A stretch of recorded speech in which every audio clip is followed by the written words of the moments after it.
Welcome to the Black Belt Business Podcast. My name is Matthew Brenner, and today I am here with Shane Tossel.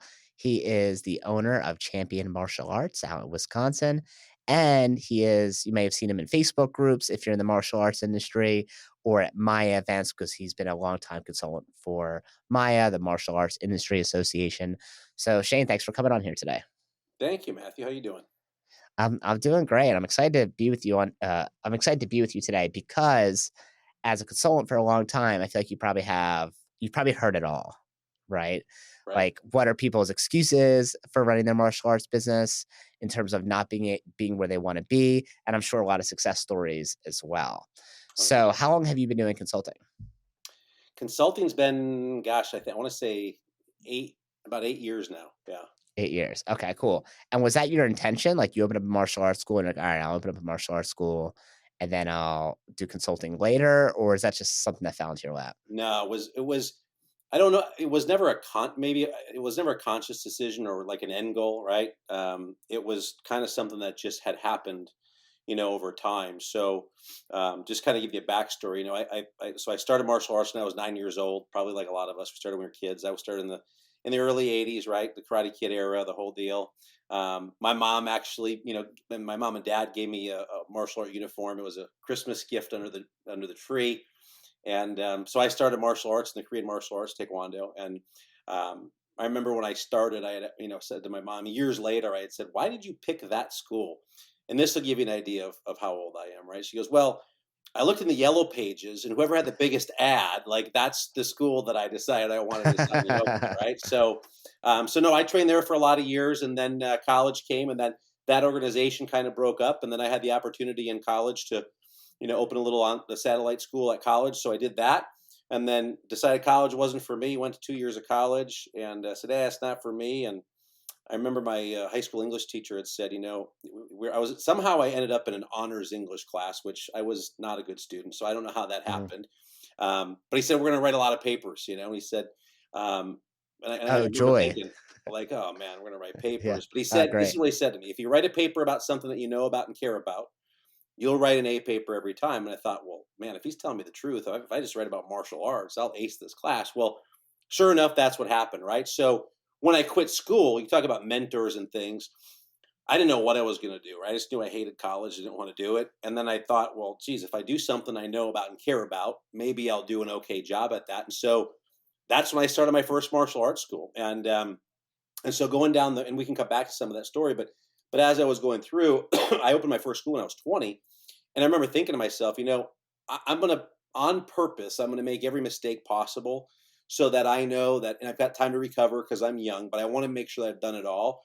And so maybe the early me kind of knew, like, okay, try everything and see if it works, and then maybe not only you'll be able to help yourself later, but you'll be able to help other people. So the consulting thing was never really on the radar. It's just something that had happened later on as a result of me being a client and then really excelling as a client, and then being asked to join the team. So that's kind of how all that transpired. Okay, cool. So, did you get seed money from someone or take out a loan to start your school? How did you actually start it? Oh man, no, I had no seed money. I remember thinking I was a hot shot at 20 years old, man. So the school that I was a part of, the organization that kind of broke up, they had moved their location. And so we were literally in a plaza, a little shopping plaza, this vacant space now because they had moved, was in the shopping plaza behind a local bar, because there are a lot of those in Wisconsin, right? A Little Caesars Pizza, a Too Little for Me consignment shop, and then behind that was this dumpy old place where I trained in martial arts. And so I remember going in to get to negotiate my first lease at 20 years old, and it was like $750 a month for rent or something, right? But it was already, I say, built out. It was a raised, like raised floor, 6 or 8 inch floor that was kind of the seating area with a little knee wall or half wall, and then that overlooked the martial arts dojo or dojang floor with a post in the middle. You have to have those, right? And Yeah. then literally had a small little office. At the time, it was a guy's locker room and a gal's locker room, right? Which we don't even do those anymore. And the whole floor was covered with this real thin red ugly carpet, and it was over cement, right? And so I'm like, oh, it's already built out for a more, it was just a big empty space because it was the martial Yeah. arts school before. And I remember telling the guy when I was going to get the lease, I said, "Well, the guy across the street, there was a for lease sign in the building across, and I had never gone there. I said, he's going to give me a month free." And he's like, "Well, we can do that." I'm like, "Okay, done. I'll do it." Right. So that was me negotiating my first Damn, lease. savage Yeah, negotiator. right. It's me thinking I knew a lot, and I was all excited about that. And then, at the time, went out and flyered cars, and this was back in the day of NAPMA and MAIA, where you'd get the kits, and then you'd have the ad slicks, and then you literally have to cut out the offer that you'd want, glue it or tape it onto the ad slick, and then put it on the copy machine and copy it, right? And so I'd spend my days like putting everything on the flyer just the way I wanted to. And my mom would always tell me, she's like, "What are you doing? Why are you taking so long? Like, just get it done and get it finished so you can get it out there." Because I was always real meticulous about it. But we flyered cars, and I think I enrolled like 8 or 12 students, probably at $69 a month back then, from a parade that was going on. And I had like a dozen students that trained there. I was actually paying to have a martial arts school because I didn't have enough money coming in from my students to be able to afford the lease that was there. So that Hmm, was my first school, man. So got no, it. no seed money, no nothing. Just But started. how did you get the $750 to open? I'm assuming they made you put down a deposit also. Like, was that just money you had saved up from another job, or your Yeah, parents so helped you out? I had worked from the time I was, 13, 14 years old. So I had some money stashed away, right? But there wasn't a bunch because when I went to college, I pissed it all away. So I didn't have a lot of money left. Yeah. But and then I was working another job at the time as well. And so that's how it literally it was a canvas hanging bag. The mirrors were already on the wall. And then I had a buddy who had a martial arts school, and we decided we were going to share the same name at the time. And so he had a sign that he couldn't put on his building because of permits. So he just gave me the sign. So I put the sign in the room, and that was it, man. We were off to the races, and that was Cool. it. It was a bare bone school. I think the one thing people take for granted is that if you don't do a lot of the fancy frills, like, you can open up a martial arts school for really cheap, Oh, it's right? yeah, Like, you don't need much compared to any other business, like a restaurant or a bar or anything with any sort of specialty equipment. Like, we don't have our specialty equipment is like a Wave Master, right? It's like, oh wow, like the $180 or however much that costs, right? Maybe right, 200 bucks. right. Yeah, when you And don't the have cool mats, right? Then you can when you sell it or you give the tour, you talk about the reason you don't have mats is because they're so soft and people can twist their knees and their ankles. So I I can never heard that I argument, can but sell on the mats, right? I can sell if I yeah. have mats, or I can sell if I don't have mats. You just flip it around a little bit. So we didn't have the cash to afford mats, so Yeah. that's what we did, man. Yeah. We don't have mats like those wimpy martial arts school down the That's right. street. Oh my god, those guys have those guys are terrible. They have bad knees. Uh, so you had your school. How long did it take you to be what you felt as successful? So the first yeah, so that was a 12-month lease I had on the place, which is nothing, when you consider today. I was probably 10 months in. And when I had gone to college, I had met a gal, and she lived in Chicago, so about a 3-hour drive from me. And so when I quit college, she was still going to school, but then in the summertime, she'd go back home. And, you know, in college, before I quit, I had this was back in 92 when the internet came out, right? So, like, literally when the internet came out, there was this company called B&C Communications. It was Business Network Communications. And I remember when I knew I was done with college, I was still at college, living the party life and living off the free food that my parents bought, right? And finishing out, I say finishing out, but just finishing out the party life at school. I had gone online and I saw this, this was when the big, you'd buy the binder online of like a business in a box type thing. And so Mhm. Business Network Communications is the name of the company. And I remember I got the manual and I went to the library, probably the only time I went to the library, and I devoured this manual, right? And the whole premise of it was you'd go into a store, whether it was a restaurant, a grocery store, wherever, and in the front at the time, they'd have pay phones in the front of the stores, right? And you'd pick up the phone and you hit zero and see who the long distance provider was. And if it wasn't their long distance provider, you'd go to the manager. I would say, hey, look, can I talk to the manager? I just want to make sure you guys understand you're not receiving full commissions on your phones, and I can help you guys with that. I just need you to sign here. And then literally we would change over their long distance provider, right? So, and I get a $25 commission per phone. And so what ended up happening was, I'd go in these stores and they had two phones on each side of the grocery store. So there's four phones. and I was racking up all these contracts. And then it got close to summer. School was out. The cat was out of the bag that I was done. Got kicked out of my house. My mom and dad didn't want anything to do with me. So I went down to Chicago to visit my girlfriend on a Wait, long why would they weekend. kick you out? What were you doing? It was what I wasn't doing. It's because I quit school, man. They didn't want me to quit school. Okay. That So you quit was the school big and they're rub. like, "All right, just figure it out on your own then if you're gonna That's do right. that." That was the big rub. Okay. Like, you quit school and you shouldn't have quit school, and Were they that was the paying big for rub. school or were you paying for school? No, man, it was 16,000 a year at the time, and they were paying for it. And my dad knew it was a problem when they did orientation because there was T-shirts that day that said 9-month party, $16,000 cover charge. And he's like, "Oh, what am I getting myself into?" Oh my god. What school is this? So St. Norbert College, it was in Green Bay area in Wisconsin here. So private Okay, school, notorious party school. party school, yeah, yeah, and probably the only school I could get into because my grades weren't good enough to get into other schools. So if you could pay it, you could you got accepted type deal. So yeah, man. So anyway, I went down to Chicago, stayed there for a long weekend, which turned into a month, and then finally her parents are like, "All right, you got to go, you got to get out, you got to go back." Came back. We ended up breaking up. And so when we ended up breaking up, I remember I was frustrated, and so I just started the martial arts school previous, and we had that canvas hanging bag, and I remember just pounding on that bag, and tore up my knuckles, had bloody knuckles, and because I wasn't the martial arts school wasn't working and making enough money. I had another job during the day, which I would go and sell computer based cash register systems to convenience stores and grocery stores. But then at night, I would also, after classes were done, I would actually go and I would bartend right across the street. Well, when I was bartending, a guy had a shirt on that said Club Fit, and I hadn't, my school wasn't very successful at this point, right? And I was serving him his drink, and he looked at my hand. He goes, "Oh, did you get in a fight?" I said, "Nah." I said, "I have a martial arts school." I said, "I was just working on the bag." And he goes, "Oh." And I saw his shirt, and I knew that they were a new health club in town.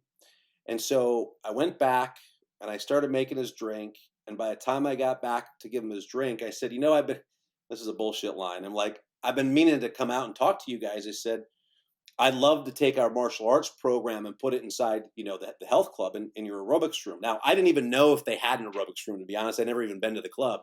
Hmm. And he goes, "Man, that's a great idea."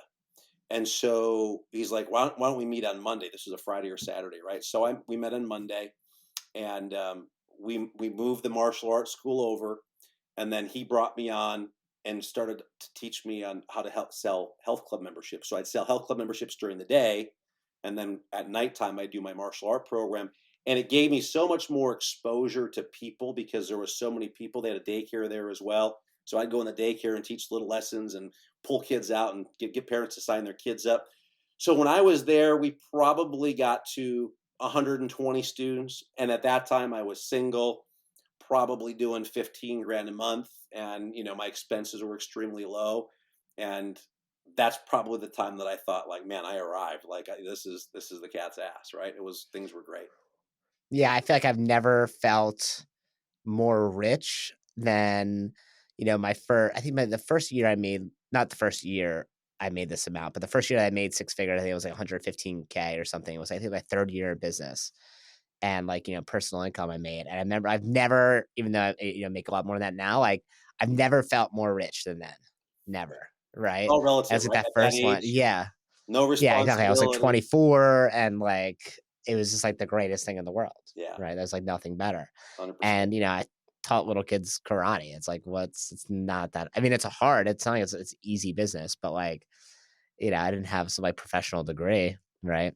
Yeah, but look, Uh, man, I mean, you know the deal. If like, I remember one time, I remember going from that, and then later on, right, starting to gross 35, 40,000 a month. And then I was like, remember, like, literally walking in my uniform, walking the lines as I was teaching, and looked in the mirror, and I'm like, damn, man, I have the greatest job in the world. Like, I literally get to walk barefoot, wear my pajamas, and generate 30, 40,000 dollars a month in revenue and do something I love to do, right? And that hmm. was so. If you're passionate about it, the grind is hard. The hours are, there's the easy part. You can get up late and show up at the school late, right? Especially when I was young.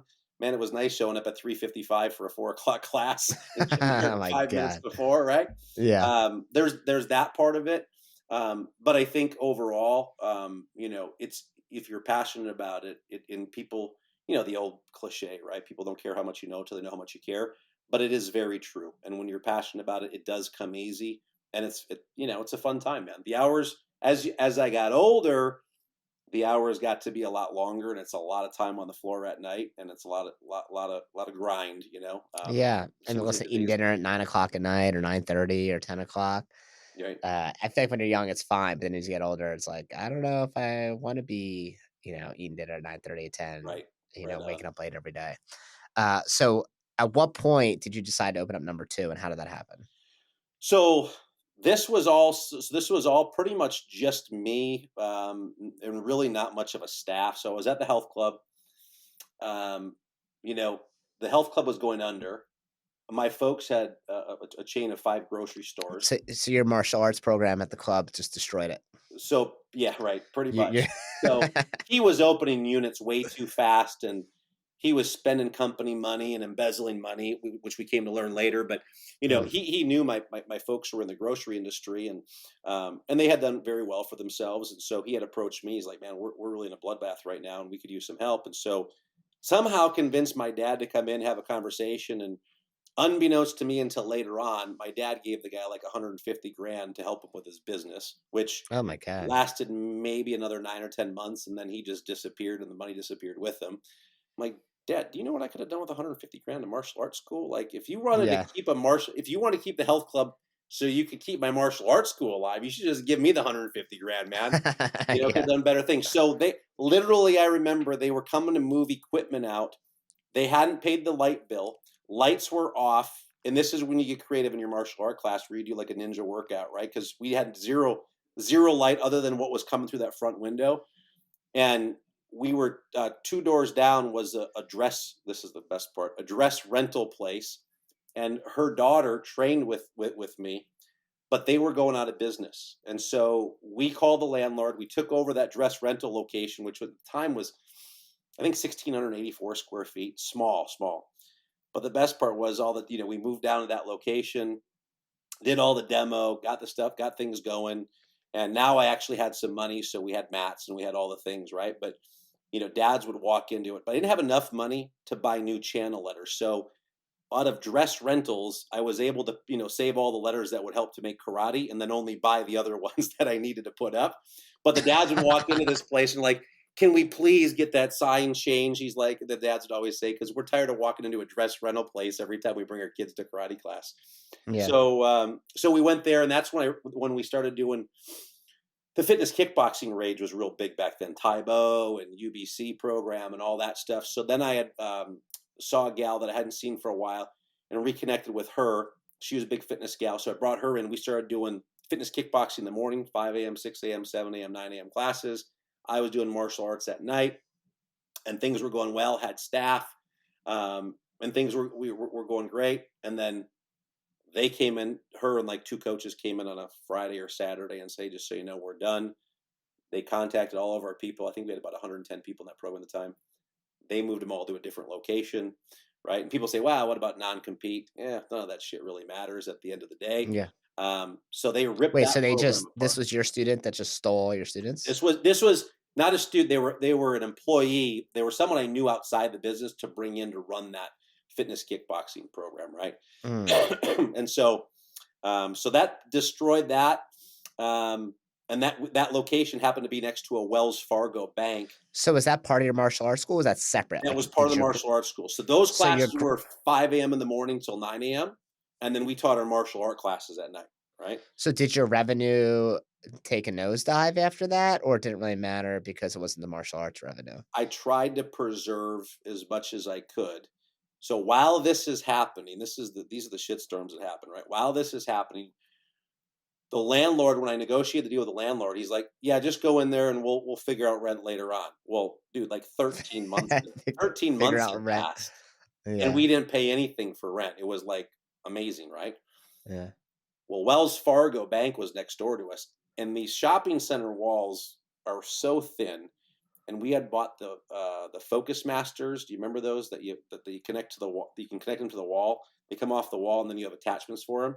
So anyway, we Uh-uh. connected them to the wall, and so we're banging on 'em. The walls are shaking, and their computer screens on the other side of the wall are shaking. They're upset. They call the landlord. So now we get evicted, and so like, hey, you got to be out in 30 days. So But I'm you didn't pay any rent for a I didn't year. pay any rent for 13 months. So that part of it was okay, right? That part was That's okay. amazing. But I had to figure out where I was going to go. And, we were doing okay. But dude, I wasn't keeping stats. I wasn't keeping financials, numbers. I wasn't doing any of that stuff at that time. So there was a big 4,800 square foot location about a mile and a half down the road, main drag, all glass.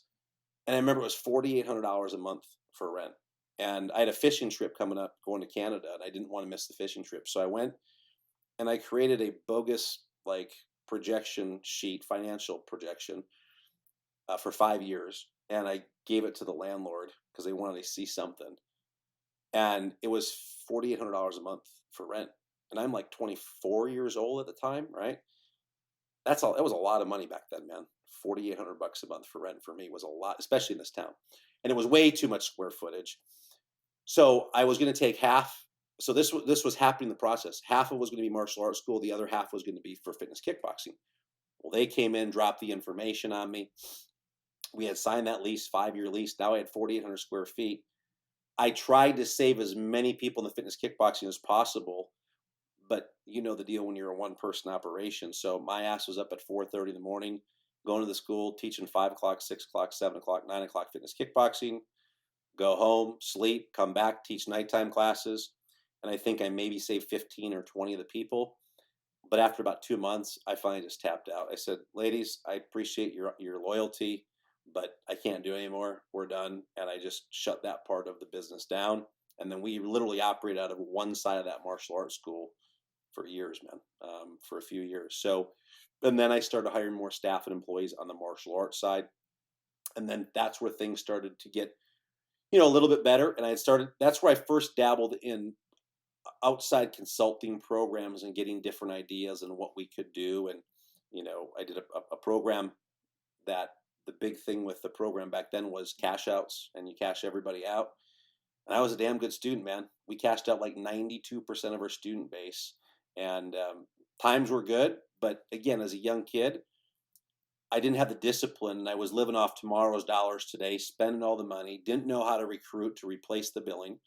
And, as a result, went into foreclosure on my house, went into bankruptcy. I mean, dude, I've got stories that, people are like, well, why did you stay in martial arts? Well, part of it is I don't know that I really had another skill set, and I really didn't have a plan B, right? It was like, I'm going to make plan A work regardless. Um, Wait, so when you say cash out, you mean you had people pay their bills early and yeah. get some So if sort we of sign discount or somebody up on something? a 36-month Black Belt Club program as an example, right? The big taboo upgrade subject in the industry. Um, and they're paying their 200 bucks a month, right? And they might have 24 payments left on their program. So if they've got 4,800 bucks on their program left, dude, I remember the script. I literally call them up. I go, Mrs. Smith, I got some great news. I just got the okay from the billing company to save your family 20% on the remaining balance of Johnny's program. So if you want to make a single installment, you can save yourself whatever it was. If it was 5 grand, you save yourself $1,000. You can make a single installment.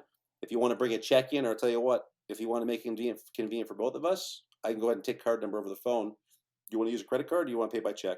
And I'd take the card over the phone, take it for the full amount, and they would have no payments now, right, for the next 20 months or 30 months or whatever it was. If they would say no to that, I would say, well, look, I understand right now is not the best time for you guys to take advantage of the savings, but with your permission in the future, if the savings does come up again, would it be okay if I gave you guys a buzz?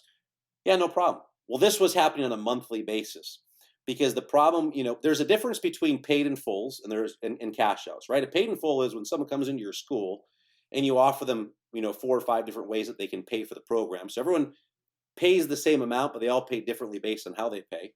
So if someone wants to pay in full when they first come into your school, that's different than having somebody who's on billing and then pulling them and cashing them out off of your billing check. And that's what we were doing. We were taking people and cashing them out. And as a result of that, the recurring revenue started to drop. and then you relied on getting paid in fulls every month in order to meet your monthly expenditures. And so it was this dark hole. Like I couldn't stop doing paid in fulls. It was almost like it was or cash outs. It was almost like not it was addiction. It was a necessity. I was going to say it's an addiction, but it was a necessity at the time.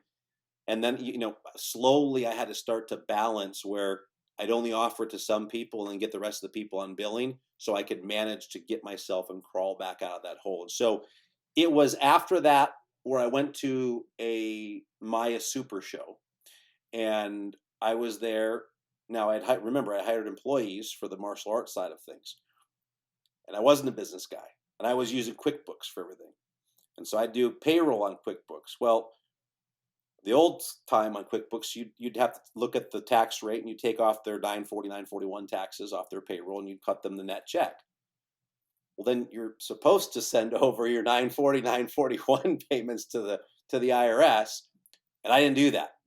And so I had this $20,000 outstanding debt to the IRS for 940, 941 holding. This is all my 20s, man. Talk about not knowing things, right? And just being ignorant, not wanting to learn. That $20,000 tax debt over 7 years, I'll never forget. The IRS agents came walking into my business, turned into $150,000 in tax liability. And I remember thinking, man, this is just, I'm buried. There's nothing I can do. But when I went to that super show, long story short, I was there the last night I was there. I went to pay for my meal with my debit card, and my debit card didn't work. And I was like, what's going on? Well, they levied all my accounts, sucked all the money out of my accounts, right? And so I remember going back home, and I remember negotiating with the IRS. And this is, I mean, the IRS agent that I worked with was phenomenal. Long story short, I got back to the $20,000 original tax debt that I had, got rid of all the penalties, interest, and everything else. She was amazing because she just knew where I was, and then was able to pay that and then move I think forward. I think you're the only person that's ever, said, "I found an amazing IRS tax agent. If you could get me this person's number, that'd be great." 100%. I never forget her name, man. I'll never forget her name, and I'll never forget what she, because it was around Christmas time, and I remember she could see the look in my face, like I was absolutely devastated. I tapped out. It was brutal, but that's where I learned about the coaching and MAIA, and then that's when I jumped on as a client with MAIA. And because people do things for one of two reasons, right? They're either trying to avoid pain or they're trying to seek pleasure. And I strongly believe most people will do more to avoid pain than they will to seek pleasure. And man, Yep. pain had added up for me so much that I literally was willing to listen and do anything that it took to get me out of where I was. And I remember consulting at the time, it was $1,000 a month. And I'm like, man, I don't know if I got it. Life was just rough. And by the way, but I made the decisions to get there to make myself, make life rough for me, right? So I don't blame anybody but myself. But then that was in July, and we had done 240 grand, I think, the year prior in gross revenue. And again, even then, I'm like, I didn't know how to set goals, so I'm like, man, if I could do 30,000 a month, that would be amazing, right? Which is a static goal and a silly way to set goals, but I didn't know any better. So I said, I'm gonna do 360,000. So that was in July. By September, I had everything kind of implemented, and we tore off. We cut once, we cut deep, we did everything that we needed to do. And literally, I remember the following year in December, we were at $356,000 in revenue on like December 16th. It was our graduation night, and we had an upgrade that came through for like 4 grand. Like literally hit $360,000 that following year, which was amazing, right? And the next Yeah. year went to 440, and then to 552, and then to 661, then 720. I mean, we just kept having these six-figure jumps every year. And we don't do after school, we don't do summer camps. That was one location, martial art dollars. And that's where things got to be really exciting for me. So it was a lot of pain, a lot of trials and tribulations. I mean, man, from the time I was 20 when I opened my first school till probably 35, 36 years old, it was a rough go for me in the martial arts business, man. Rough. Mm. So you say it took 15 years for you to Yeah. feel really comfortable or feel good about it? Yeah. Yeah, for Yeah. sure.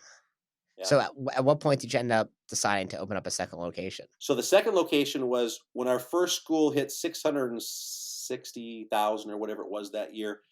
I literally had 5 full-time employees. We had 285 students at that school, and we had somebody that was a senior instructor that wanted to move to chief, but our chief wasn't going anywhere. So, I'm a big advocate of now, I had opened up a second location in the past for all the wrong reasons. We won't even talk about that.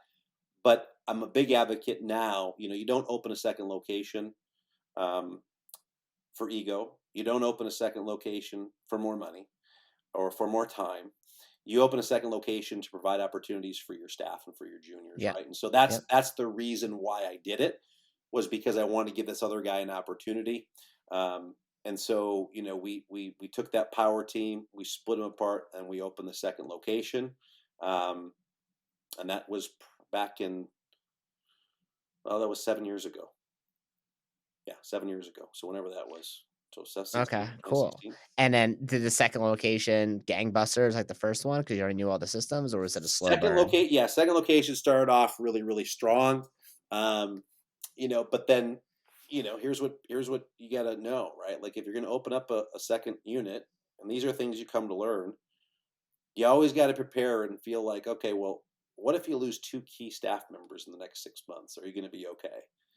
And it's maybe some people think of that as being a pessimist, but it's a real thought, right? Because once you get a taste of not being on the floor and having to teach every day or having to be in your school every day, look, I can go to my school and teach anytime I want. Sorry, I got this on mute.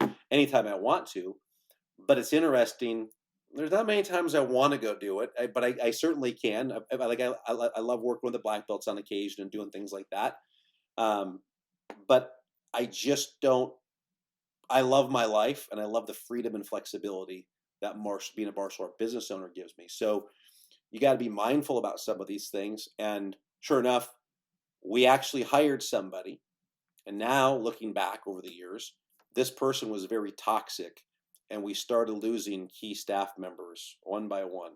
And this particular person is literally, single-handedly responsible for us losing probably about 5 of our key staff members. So over COVID, we had that dynamic going on. And then of course you have COVID going on. So we have a toxic, and team member, and we've got COVID going on. And the two of those, basically it was a train wreck. And so we decided to regroup.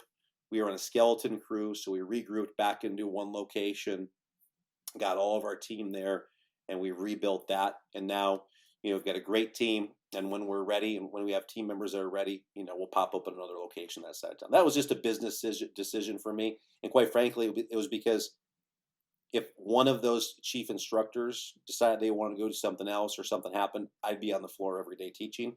And that was the business decision that I made to go back to one, merge back. Yeah, yeah, you didn't wanna backtrack Right. in your career 100%. and go back to what yeah, Yep. I think first of all, I think you're brave to talk about it. I think most people would probably just try to hide it, right? Especially, like, as a consultant and to help other people, you probably feel a little bit of pressure, like, everything you gotta do is perfect and great because 'cause you're helping other people, and I feel that pressure too, but hey, like, I had, uh, 4 1, 2, 3, 4 at least 4 full-time employees leave in 3.5 years.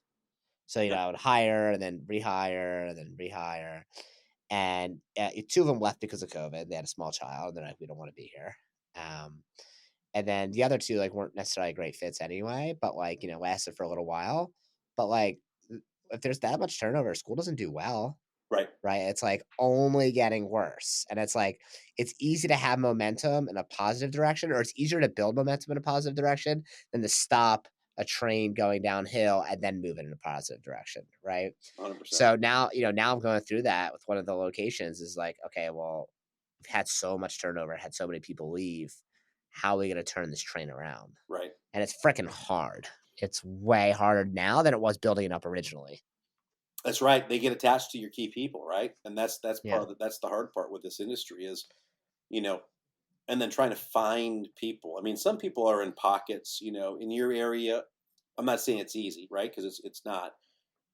But in Green Bay or Appleton, Wisconsin, it's not like we're the mecca for martial arts, right? So Yeah. East Coast, West Coast, there's it's more saturated. There's more opportunity. Not saying that people are necessarily better, but there's definitely more opportunity. But dude, I mean, being on, you go on Indeed and you're paying $300 a month on Indeed, trying to find instructors, especially when they're coming from outside the organization, is two things. They got to be great, and they got to be willing to change and adapt to do your systems and what you do, right?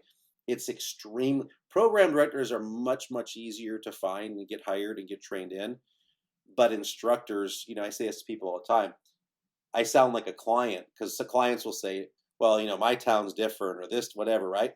And Yeah, so yeah. when I say this, I feel like I sound like a client sometimes, but man, martial arts is different. It's just, this isn't like the local Walmart where we got to train someone to be a nighttime cash register and they got to learn how to scan items and give change back. Like they got to know, they have to have the knowledge and know martial arts, and they've got to be charismatic, and they've got to be a good role model, and I mean, they have to have all the things, right? And so, fortunately for me, I had an instructor that wanted to try something different a few years ago. Went and did something different, and has come back now because he realizes how much he missed martial arts and his passion for it. And that break, I think, was actually he said, I said, "How you feeling?" He goes, "Man," he goes, I'm sad, but I'm happy." I'm like, "Well, what's going on?" He's like, "Well, I'm just sad that I left." I said, "Now," I said, "I think that was a gift because I don't know if you would have realized how much you missed what you were doing if you wouldn't have had to take that break." And I mean, when you find the right team, I'll tell you, in the last, because we've had changeover in the last 4 weeks. I can talk about hiring family. That's a whole other problem. So we had a lot of changeover in the last four Yeah. weeks, and it's been a 180 shift in the excitement, the energy, the passion, the culture of the students, the culture of the team. Everything's done a 180 in the last 4 weeks. So if you can find the right team, it can happen quickly. But yes, normally it's a very slow process to try and rebuild and get back to where it's a relationship business, man. I mean, people quit martial arts, they don't quit relationships, but they will quit if they lose that relationship. So if that chief instructor is a key person, they're no longer there. It's pretty easy for mom and dad to not want their kids to train anymore, the kid not to want to train because they have that relationship. Yeah, especially since it doesn't matter how good the new person is. Like I always tell, like whenever we had new instructors, it was like, listen, I could get a new instructor that's Jackie Chan, but it's not, you know, Mr. Smith, right? And like Right. that's who you know and love. But kids don't have the same teacher in first grade to eighth grade, right? They switch teachers every year, so we have to be willing to adapt. And I understand how emotionally it can be tough, but this is what kids need to learn how to do, or adults need to learn how to do. You're not gonna have the same teacher forever, That's right. Funny right? story about that. So a couple years ago, I decided I was going to suit up and get on the floor and teach. And so, I hadn't been in classes for years at that point. And so I get my uniform. It's an intermediate class. And this kid comes up and he's got his green belt on. And the belt's freaking just looks like an absolute mess. And he bows on the It's mat. And I'm like, "Hey," I said, "stop." I said, "You're a green belt. You can't come on the mat with your belt looking like that." I said, "Step off the mat and get your belt fixed." So he gets off the mat and he's trying to figure his belt out. And I think I had somebody help him or whatever. And next day we get an email from the parent. And the parent says, "I don't know who the new guy is, but we don't like him very much." So it was pretty funny, man. But to your point, they enjoy their that they were used to this instructor that they started with. And even though the owner, right, who's been doing this for 100 years came back in, they did not like me as an instructor, which is pretty How did you tell him, like, that you're the owner? funny. Or did you The tell him and team now you the just team did. They said, "Yeah, that was the owner." And they're like, "Okay, well, I haven't changed my mind. I don't like the way he dealt with my child." So it was actually pretty damn. I'm assuming funny. you smooth that over eventually. Yeah, and Yeah. it was fine, right? But look, I mean, we have expectations of what our product is. So even though I'm not at that school on a regular basis, I still have an expectation of what I want our classes to look like, the level of discipline, the level of pride these students take, and what we're delivering as a product. I don't care what we charge or how much we make. Like, I don't want to be embarrassed. I want to make sure we've got a great quality product. and that we're giving people, what it is that they're paying for. And so that's always been big on my hit list, is to provide that product and that service the way I would want to do it. And I always say, it's hard to get it maybe the way you'd want it and the way you do it, but it's way easier to, we talk about, yeah, do we want to impact more lives? Of course, that's the goal, right? It's always easier to scale when you have a team. Does it mean that there's going to be some sacrifice? Yeah, there's going to be a little bit of sacrifice, maybe in the way the way you want things specifically. But I also believe there's a lot more creativity, and we find new things and new ways when we have a great team that's on board and everyone's working together, and we can get further faster, essentially. Yeah, I absolutely agree with you. And um, when you had to close that second location because of bad culture and COVID and all, the hmm plethora of things, did that like hurt your ego? Was that like painful for you? Well, here's the thing. So you said earlier, like being transparent as a consultant, right? So, I remember I had their last event, I had talked about, a gambling addiction that I had for 4 years. And I remember telling some people I was going to talk about, and they're like, "You do not do that. You do not need to get up front of people and tell them about that." It's interesting how many people came up to me after that particular event that we had and shared personal stories about addictions, not gambling necessarily, but addiction that they've had, and that they've been struggling with, and they needed to hear. Here's my thing: like, I think social media is a highlight reel of people's lives, right? That's really what it is. Very rarely do you see all the bullshit behind the scenes, right? That they're going through, and I think I relate better to people if they know, like, hey, he's forget the consultant thing, right? It's like, I'm not a big fan of titles in our industry either, like master, like on the floor, like, don't call me master, man. But and everyone's different on that, right? I was gonna call you Supreme King The this whole supreme time, but deluxe, forget yeah. it now. Yeah. Now I'm calling you schmuck this whole Oh, time. love it, love it. Yeah. But it's one of those things where, listen, man, I'm just a person who's made a lot of mistakes, and if I can be the conduit to help you avoid some of those things and get you to from where you are to where you want to go faster, then that's great. And if I can be more relatable, because some of you are afraid to talk about the fact that you had some tax problems or a gambling problem, or you went through foreclosure, or you went through bankruptcy, or all the things that can look, man, it's life, and we all make mistakes.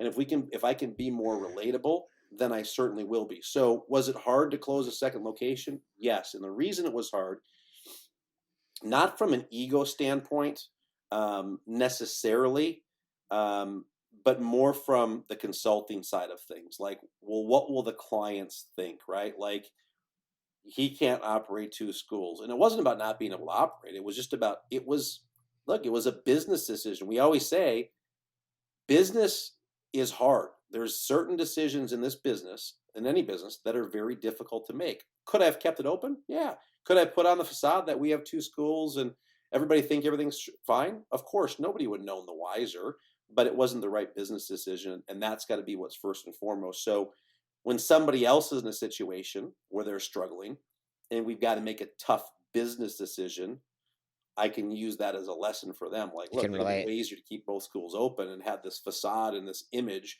as opposed to closing it. Yeah.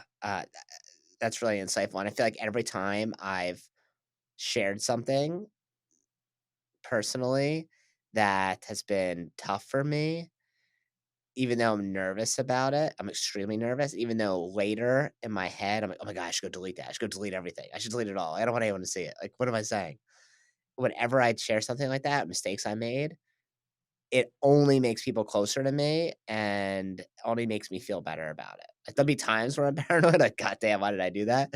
But, like, people will bring it up to me, "Hey, I saw your story about blah, blah, blah," just like they saw your story about the gambling, and, like, that's what they talk to me about. They don't talk to me about, like, "Oh, I saw your school did blah, blah, blah this month." Like, Right. okay, yeah, like, who cares? I mean, that's nice, right? Like, but that's people wanna know that, like, other people have gone through the same difficult times. Like, honestly, I, posted maybe this, like, 2 years ago at this point when I lost, $187,000 investing in Voyager, which is a company. Do you know what that is? hmm Yeah, so a company that does crypto, um, Yep.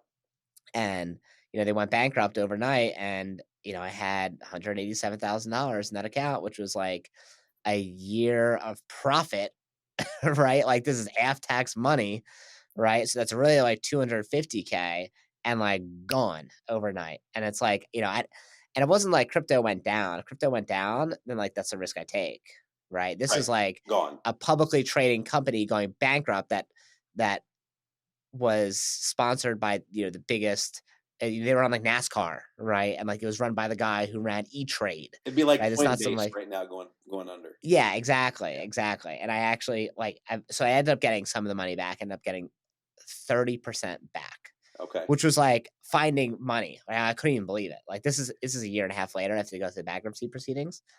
Oh, sorry. I ended up getting more than that back. I ended up getting 80K back because it was in US direct coin, which is like Oh kind of yeah, like USD cash, coin. they Yeah. say. Right. And then so that I got back. Um, and I transferred that money to USDC from another coin maybe 2 days before they went bankrupt. Is that And right? so I just got super lucky, super lucky. Yeah, like my friend was telling me Oh, that he runs a crypto YouTube channel and he's like, "Hey, you should take your money off and put it on a whatever those flash drive things are." oh And yeah. but it was too much work. I was about to go away. I was about to travel and I was like, I can't do that now. It's like a whole thing. I have to figure that as a couple hour operation. I'll just put some money in USDC. So I did that. Um, and then yeah, I ended up getting 30% back also from the bankruptcy proceedings. But like I was devastated when I woke up and saw like that money was now I can't even access it. And I didn't know if I was gonna get back any of it. Like I assumed none of it was Right. gonna get back. I was like, I'm an idiot. Why did I do this? I should only invest in myself or invest in like, I don't know, more, investments with more of a historical I don't know, foundation and just random crypto because I'm just following the wave of excitement, which is the exact opposite of what you should do for long term investment and wealth. And so anyway, so I, yeah, when I shared that, like I still have people that reach out to me now and be like, "Hey, whatever happened with that?" Or like, uh, and like that was very scary for me to share because it's like a lot of freaking money. But then I also had a lot of people that are way ahead of me in business. Like one of the people was like Ron Sell, he does Spark, right?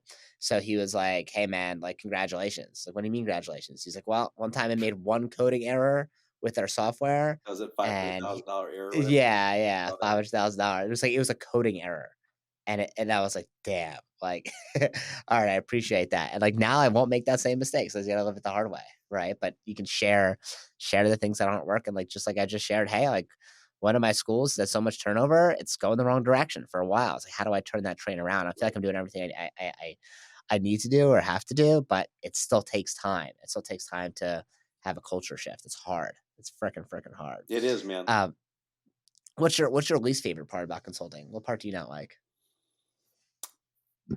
Well, I would say that the hardest part probably probably two things. The hardest part is not finishing people's sentences for them because I already know what they're going to say.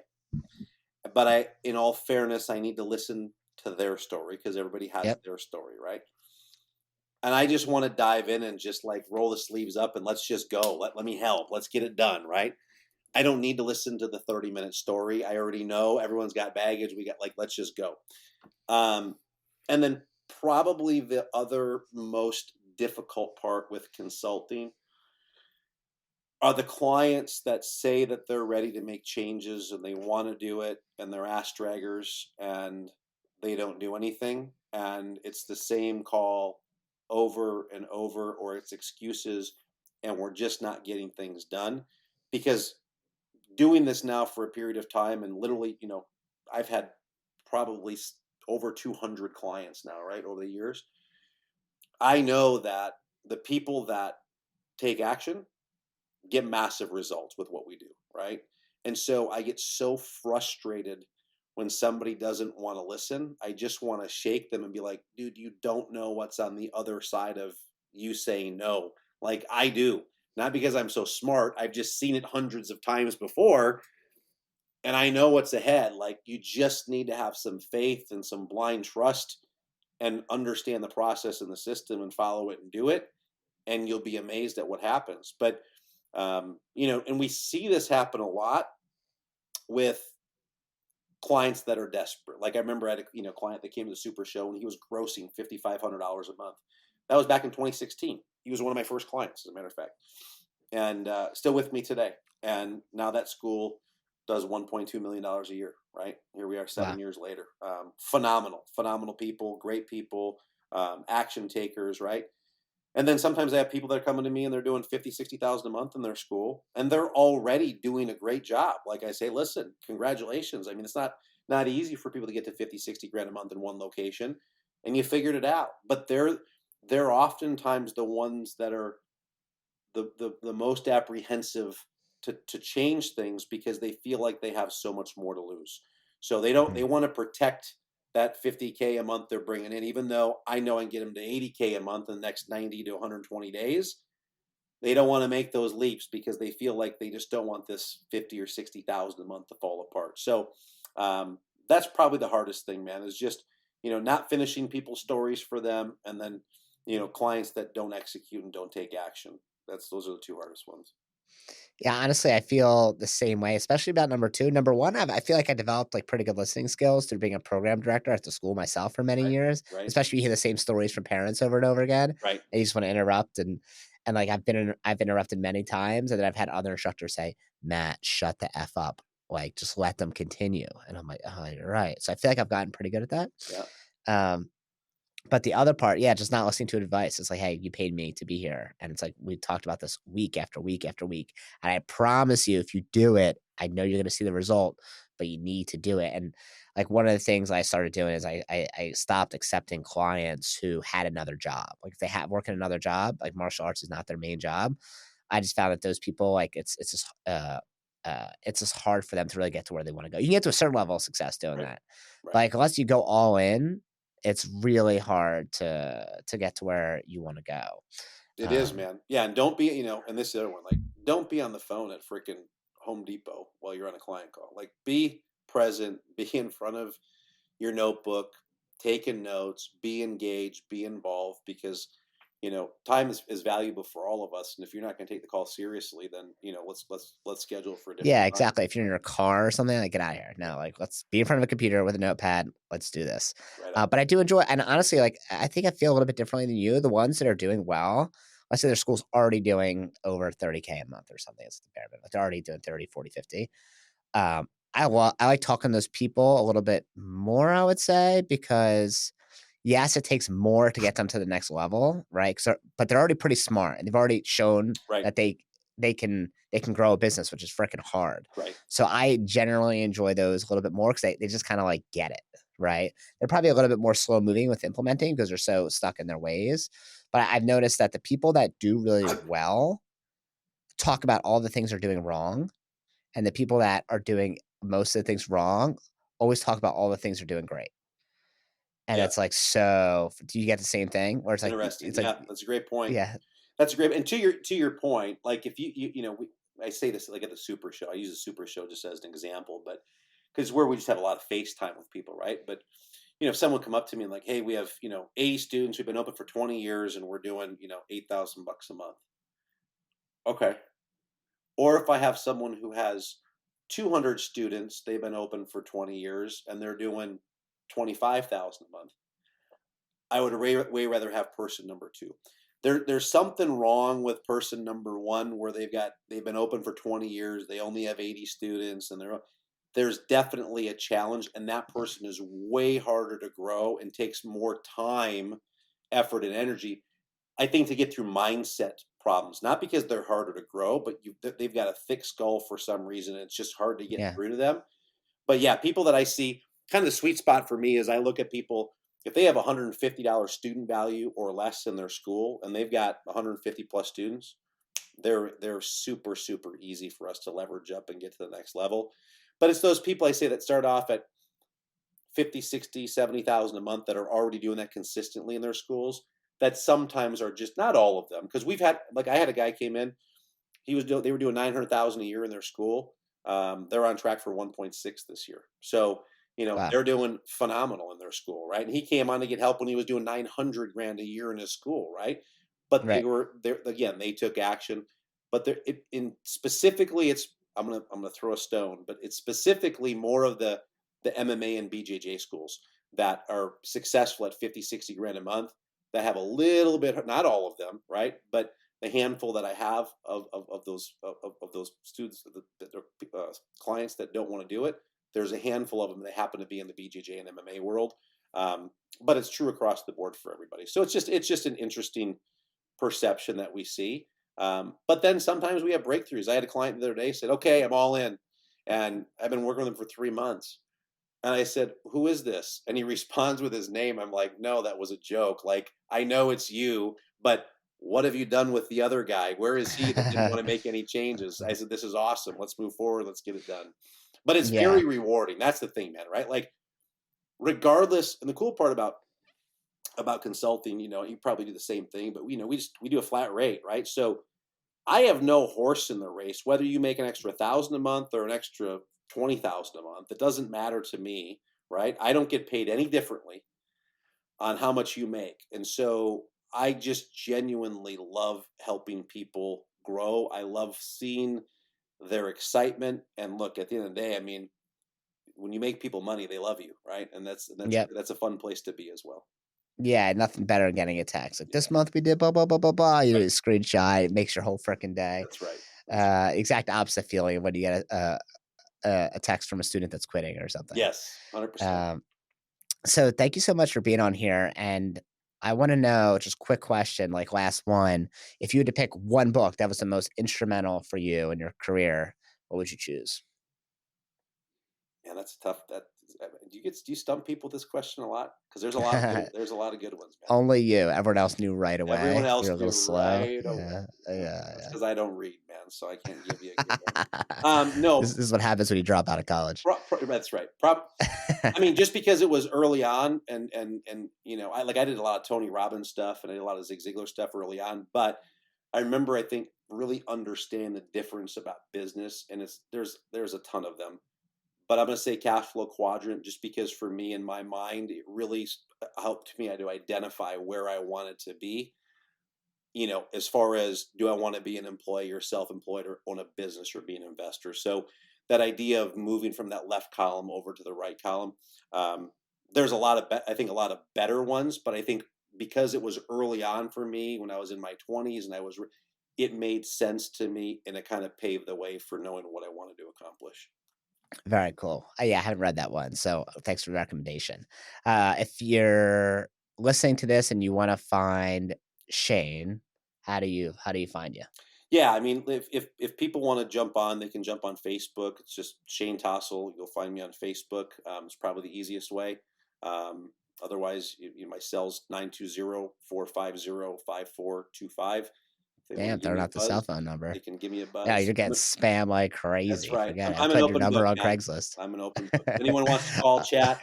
If we can help, great. If we can't help, I'll let you know that too. But man, we're just here. Thank you, me. I mean, all of us, right? We're here to help the industry. So we don't want the martial arts school down the road to be unprofessional, because that is a bad look for us as well. And so if we can help Absolutely. raise the industry as a group, and there's a lot of people that can do that. And I always just say, find somebody that resonates with you and go do that. But too many people try and go and pick and choose different things, and they don't understand the systems that are behind all those things. So, go work with someone, whoever that is, right? That you're going to put in the time, effort, and energy to work with, so you can understand the whole system and make the whole system work for you.